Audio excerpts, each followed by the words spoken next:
I think it makes sense. The dryer outlet is over there, obviously. The dryer's there, the washer's there. So I said, instead of putting the stackable over here and having the dryer hose exposed over here to hook up wherever the hose is. Yeah, see the hose is way over here. And then you've got the plug for the dryers over here. I thought, let's just put the stackable over here. And the furthest that the washer is going to be exposed, obviously, is this here, you know, but that's okay. And the drain's down inside of there, so the wall from here down is going to be empty, and from there up. So we could put some shelves up there. We could put a cabinet up there, open shelves, or a cabinet with doors, whatever. That'll give us a little bit of room. We don't have much room in this condo, and so she was talking. She was talking like, let's redo the bathrooms too. Well, that's something we can do later on down the road. That's not going to affect anything other than right where the carpet is, where the transition is, the carpet dies down in there. Well, we'll probably just pull the carpet up and work around that. And then whatever flooring happens, I think we're going to take the tub out, the shower enclosed area, the surrounds is tile. We're going to take that out, put a different tile. We're going to take the tub out. She wants just a walk-in shower. She says, hey, I don't care if there's a tub in here for the guests. You know, this is just going to be a little guest bedroom. If somebody stays here for the night, they take a shower instead of a bathtub and a shower. Big wow. Okay, and then we can put a glass piece from here over all the way up, or, you know, yay high, and just have this open with no shower door, no nothing. And I was hoping to get the tile to transition and flow straight in and then down. Hopefully there's enough slope there. We may have to do something for the floor to do something with that, so you don't have to step up. So it's kind of like a handicap accessible type area, other than the widths and everything, but you can just walk straight in. We'll put grab bars and all that kind of stuff. But see, all that can be done at a later time, right? Without affecting the new carpet out here, without affecting anything. Same thing in the master bedroom, bathroom. Okay, if she wants to redo that later, okay, fine. She likes the big tub, and it's a jetted tub. This front you can pull out in case you need to get down in there. That's kind of slick. And okay, so the shower's not very big. I don't know, we may have to have a shower door on there, but because the shower head's here, she's talking like maybe instead of having a shower door, maybe having a glass panel from here to there or something. I don't know. See, this one, we may have to go with the shower door. She doesn't like shower doors. She likes to just be able to walk in. Maybe we can walk in here, an opening from here to there with a shower panel, and with the water not spraying out too far or something, or tile this whole wall too, all the way through. So if you're taking a shower, if water sprays down this way, this could get wet, but hey, no biggie. If it just walks in, you know, with no ledge or anything. So we'll have to see what happens with that. But just giving you some developments. So you want to hopefully you want to keep watching these videos, and I'm gonna put them all together. Condo,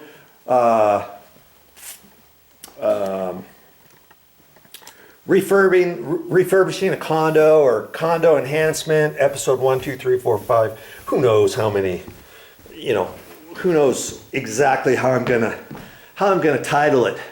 But I'll have everything from start to finish, so you can see all the different things that you have options. Hey, if you don't need to move into your condo right away, or your apartment, or your duplex, or your fourplex, your triplex, whatever it is, if you've got a few extra months, you might, and if you decide later on, oh, I want to do this, that, and the other thing, maybe you should just bite the bullet and do it all right now.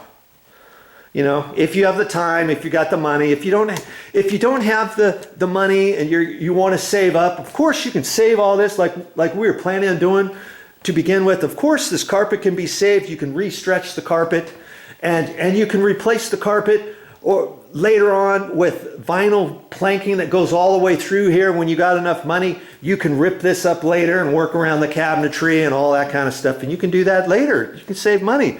But see, here's the thing. Momi was over here the other day. She was cleaning baseboards because before I was going to paint all these baseboards, I wanted her to wipe them down, and then I wanted her to lightly sand them and then wipe them down so the paint sticks and everything. And see, here's all of her stuff right here. She's been cleaning them for a couple days now, and every once in a while she has seen little areas that were marked up on the bottom edge of the baseboard, almost look like piss, like dog pee or cat pee.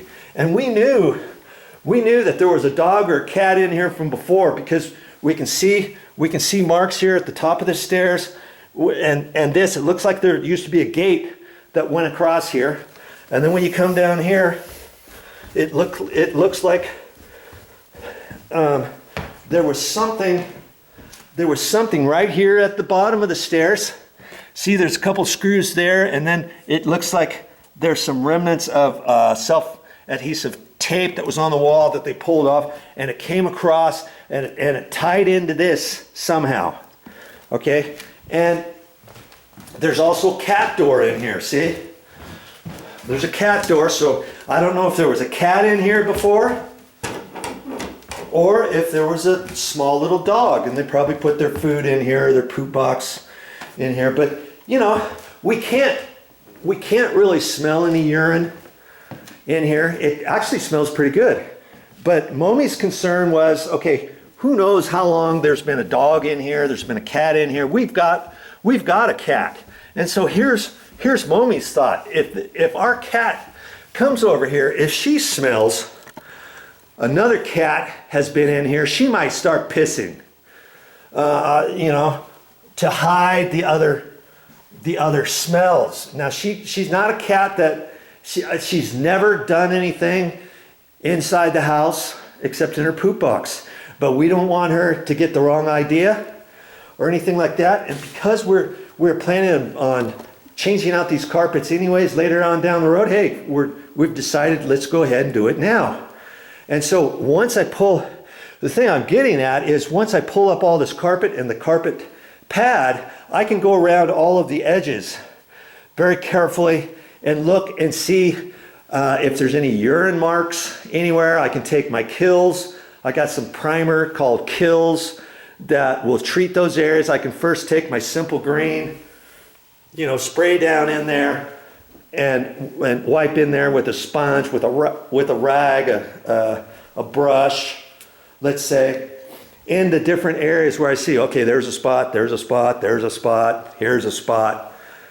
Good grief, what kind of cat or dog did they have around here? We don't see any marks on the floor, on the carpet, but there's nothing saying there's not marks underneath.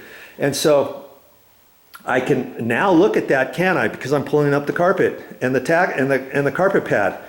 Okay, so then now I can treat all those areas. And here's another something. Now I don't have to cut in around the bottom of the baseboard, around the bottom of the door frames. I don't have to put any drops down to paint the ceiling, to paint the walls. I don't have to do any of that, do I? Once I pull this carpet up. So there's something else that's something I can take care of now, right? And there's another little cedar planking floor in this little bedroom. They did it as an upgrade. But every time I walk in here, there's a squeak right in here somewhere. Now it won't squeak, of course, when I walk in here. But there is a definite squeak, and then there's a panel here that's cracked, and I can feel it, the raised edge on there, and I don't know, it just doesn't look. I don't really like the look of it, and plus I don't smell any cedar. You might have smelled it when they first installed it for the first year or so, and so I'm going to be able to pull all that out. I'm going to be able to earmark exactly where the squeak is. And maybe the squeak is right over a floor joist, so I can put some screws in there and fix that before they install the new carpet. And there was also another squeak every time I came into this little bedroom right here.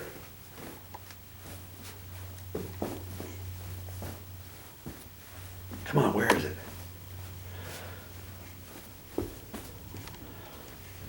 that funny. When I want it to squeak, it won't squeak. But there's a squeak right in this area. Each time I come into here, I can hear it, and I think, my word, do I want to hear that every time I walk into this bedroom? Well, once I pull up the carpet and the pad, I'll be able to see if I can't fix that squeak. Depending which way the floor joists are going, I'll put more screws into the floor joist, check it out, see if I can't fix that squeaks. There's something else I can do now that I'm going to be pulling up all this carpet and all that kind of stuff. So, you know, think about your projects. Think about, do you have enough time? Do you have enough money to do it now? Now is the time to do everything if you got the time before you move in, right?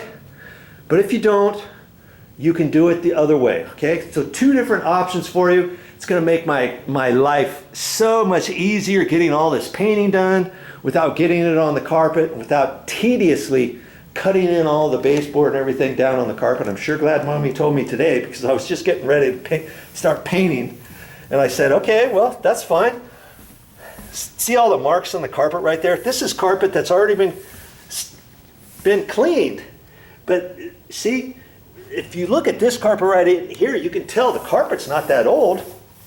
And what we'll probably do, I don't know what kind of carpet we're going to pick out. I was trying to convince her of some sort of shag, a little bit thicker area, so you don't see the marks as much. And then maybe when we come in and out, she used to live in Hawaii. She was born and raised in Hawaii. So I'm going to suggest, hey, maybe every time we come in, we take our shoes off and we put on slippers or different things that whatever those shoes are, or slippers, whatever, those are only to be worn inside. So maybe put a bench out here, a little high boy bench type thing, and put our shoes on right here before we go out. You know, when we come in, we change them, or put something over here. You know, a little shoe rack or something. Who knows? And then, you know, later on, we're not going to get any of this, are we? If we wear the only shoes or the only slippers we wear are ones that we have inside the house, we're never going to get those marks, are we? That is just awful. So I'm like, what other options are there other than carpet for these stairs? I mean, I think it would be so expensive to try to take these out and put another type of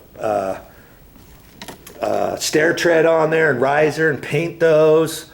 And now you've got hard area underneath your feet. I like the idea of carpet going upstairs because of the cushiness and because you got pad under it and all that kind of stuff. And it looks fine. It's not like by the front door.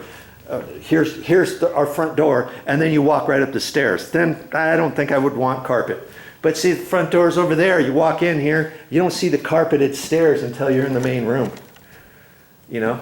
And so I'm going to suggest us just wearing, you know, slip-on shoes or slip-on